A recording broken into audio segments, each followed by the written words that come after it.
The PlayStation 3 is arguably the greatest console ever made. Now, I may be slightly blinded by nostalgia, purely because this is the console that I grew up with as a kid. I literally have a mascot of the PlayStation 3 tattooed on my leg. Maybe I am blinded. But that does go to show how much this console really does mean to me. So this gave me an idea. I wanted to find out if this console still holds up today in 2024, despite releasing all the way back in 2006. How am I going to do this? Well, a month or two ago, I ordered a mystery box which contained 5 random PS3 games. And in today's video, I'm going to play through each one of them and rank them from worst to best, purely to see if these iconic games still hold up today in 2024.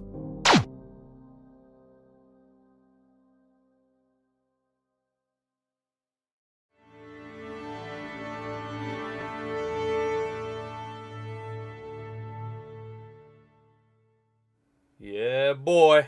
I never thought it'd be this difficult to record a PS3. Yeah, so I thought all you needed was an Elgato. It's a game capture device that records your screen. I'm gonna keep this really quick because it's so nerdy. PS3s have HDCP, which, long story short, every time you try and record, it stops you. It's like a copyright thing, so your screen goes black. So after a quick Google search, I realised you needed something called a splitter. So I went on Amazon, ordered one next day, tried to record, it didn't work. I thought, well, this video's just gone in the bin. Help, Max, I'm stuck. Sure, Barry. But then I ordered another one, double the price, and it worked. It was quite stressful trying to get it all set up because I thought something was wrong with my PS3. So, yeah. Let's get into the games. Yeah, if you didn't know, that was me trying to guilt trip you into liking the video, so do it. Ratchet & Clank Tools of Destruction. This was the very first Ratchet & Clank to be released on the PlayStation 3, and honestly, I quite enjoyed it. The story follows both Ratchet and Clank, in which they attempt to save the universe from an alien species called Kragmites. It's one of them games where you can just sit back, chill out, and just play through it. Like, it's not too difficult. Personally, I really enjoyed the weapons in this game, especially these two. The Shock Ravager, which I thought was just a little bit too overpowered, and also this, the Groovitron. It's a disco ball that you throw up and you can make any enemy dance, even the bosses. The only critique I really have for this game is the fact that the story for me wasn't all too engaging. There was just too many times when characters were talking to me and my brain just slowly switched off, and because of that I was really struggling to keep up with the plot. But, you know, that could just be me being slow, so. Overall though, it's a nice little platformer, and critically it did really well too.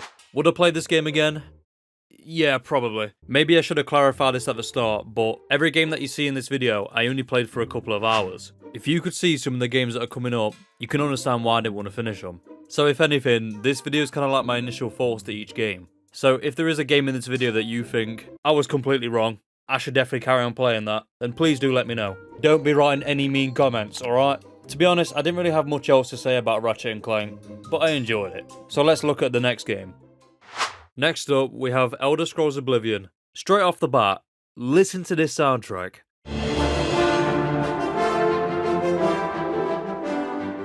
Oh my lord, I have a boner. The game begins with a cinematic introduction, and the crustiest looking bloke you've ever seen. And as soon as you load in, you have to make your character. Oh yes. And because I'm an absolute man-child, I made him as clapped as possible. So this is before mewing, and after. Yeah, it's perfect. I'm gonna call him Nigel. The game starts you off as a prisoner, and oh yeah, do you remember that old crusty white guy? Well, he rocks up, and apparently he likes furries. You are the one from my dreams. Then the stars were not. Don't worry though, as we're escaping the prison he does eventually die, and we make our way into the open world. I made it to the city, spoke to a couple of normal looking NPCs, and then I found out you could break into people's houses. So I did. I nicked one whole potato, and a guard caught me. Stop right there, criminal scum! Nobody breaks the law on my watch! So I thought, you know what? I'm gonna cave his head in. Embarrassing! After that embarrassing fight, I went to do my first quest. On my way there, I tried to fight a wolf and I fell off a cliff. And also, this guy tried to jump me, so I just kind of ran past him. And no word of a lie, he followed me all the way to my quest. This guy was committed. I did some more exploring, and eventually, I found it. The portal to Oblivion.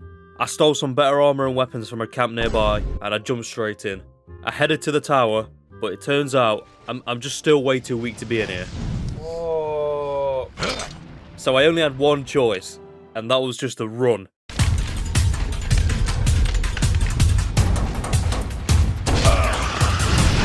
What the fuck?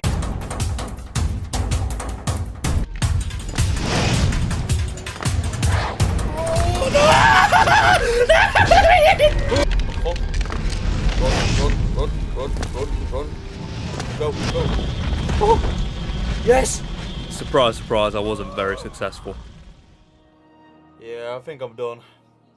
So from the mystery box, we actually received a special edition of the game, specifically the 5-year anniversary edition. With this, it comes with the base game, a bonus DVD, and a map. Where's Tesco?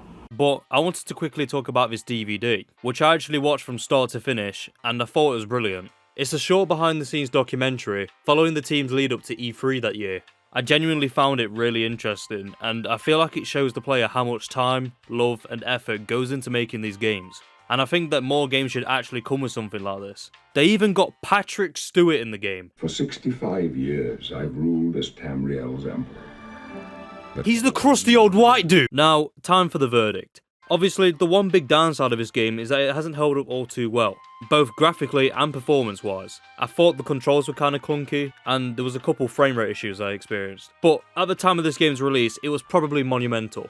In the documentary, they boasted about the next level AI and the game's forests. There's an entire section dedicated to the game's forest. This was a pretty good case for hyper-realism because the forest was gorgeous. Like I said, this would probably have blew my mind back in 2006. And if you're really into your RPG games, then this is probably a classic tier. But unfortunately, I'm just not the biggest fan of the genre. It's a game that I would have never even bought or tried. So I'm kinda glad that I did get to experience it in this video. And you know what? For the most part, it was pretty fun. Stop! You violated the law. Our next game is Dead Island. The game's about a zombie outbreak on an island called Banoi. I think that's how you pronounce it. And you play as one of these characters, and the character that you choose is immune to the virus. So you have to basically save everyone and escape. I remember when this game first came out, everybody was talking about the trailer, which was infamous for being in the reverse order, as it told a story about how this family got infected. It was obviously a really good trailer, seeing as I remember it all these years later, despite me never even playing the game. When you do start, you have to choose between these 4 characters, and I chose Vars from Far Cry 3. You wake up as you're about to be killed by some remaining survivors, who then realise you're immune. And because of this, you then basically become everyone's You have to do a lot of fetch quests, where you go to an NPC, get something for them, come back, get rewarded. Rinse and repeat. Oh, thank God! Oh, thank God! Oh, thank God! Oh, thank God! And I'm not even that far into the game, but just look at how many quests they've given me. I tell you what though, I did think the combat was pretty fun. Despite it feeling a little bit delayed, I mean, I kind of looked past that. But you can basically dropkick zombies and throw any weapon at them. Like, I was just throwing everything at these zombies, even if it did little to no damage. Of this. Because I found it funny, alright? I'm pretty sure this game was meant to be like a huge co-op experience, and I can imagine that this game would have been way better if I actually had friends. So I tried my luck at finding some people online, but in 2024, I'm not surprised that I didn't. So all in all, my opinion on the game is kinda mixed. Don't get me wrong, I will keep playing this one, because I feel like I will eventually enjoy it. I just think, from how long I've played it so far, it's not hitting, right? I think the one thing I do like about Dead Island, which I think is the reason why I really want to like it, is the setting. Like, if the setting of this game and Dying Light's mechanics were mixed, that would make the ultimate zombie game. I'm not even joking, I think that would be the best. I know that my opinion on this game and the other ones will probably piss a couple of people off, but at the end of the day, remember, it doesn't matter what I think. Alright? So, for the next... Do you want to hear my actual reaction to the game? Oh no. Oh no, indeed. Yeah, so Dark Souls is not an easy game. Hence why the edition of the game I received was called the Prepare to Die edition. And you guys know full well I can handle my anger when it comes to games. What?! Let's just do it. So we made a character, so I remade Nigel and turned him from a furry to Grumio from Plebs, and we spawn inside a prison cell, where a guy helps us get out. This is looking kinda familiar. We lit our first bonfire and got a trophy. I love that sound. When we carried on... Fuck, a boss battle already! The game told me to run away, but I must have missed that initially playing, because I tried to attack him. Eventually I escape, kill a few enemies, and we find this white light. So obviously I went in it, and... Are you fucking serious? Yeah, I got absolutely slapped. Now, this may be a little bit embarrassing to admit, but I had to watch a tutorial on how to defeat this boss. Here, and then we'll come back and kill him momentarily. Embarrassing! I saw the guy in the video do this kind of like jump attack, so I tried to do it, and as you can see, I'm just unbelievably shit. Somehow I did end up defeating the boss, and I can now put on my CV that I've killed a Dark Souls boss. Let's go. After you've killed the boss, you basically finish the tutorial, and then you get picked up by this great massive bird. And then you dropped off in the middle of nowhere. So I fought my way through the first proper level and made it to the Undead Berg. Things were going swimmingly until I ran into this, the Taurus Demon, my first actual proper boss. And this is also where everything went downhill. Now, initially, I was having somewhat of a good time. No! No! Fucking drink! No! I'm dead! No! Stop diving! Dive! You fucking idiot, dive! My controller! No! My controller!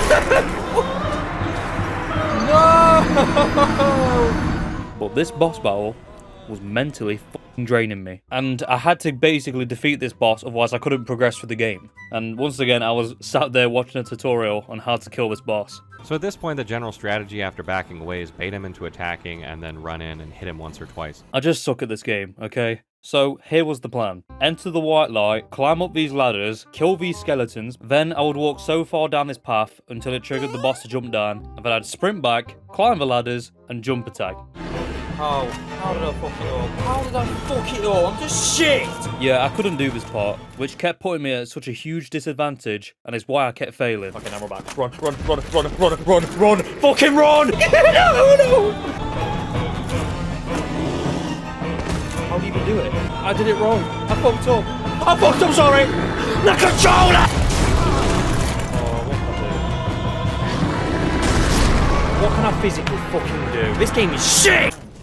Oh my god. Get this fucking shit game out of my PS3 right now. Fucking hell. Now this is more my speed. So yeah, I'm back again. It's the next day. I kind of lost my head last night. Listen, if you know me, I'm stubborn. So I'm going to give it another go. And on my first attempt, I finally hit the jump attack. Yes, again, yes. Maybe this is it. This is my chance to defeat the boss. Fuck! I can't do it. I genuinely can't do it. I can't do it. I can't fucking do it. I give up. I give up. I didn't give up. And you want to know why? Because I had a secret weapon.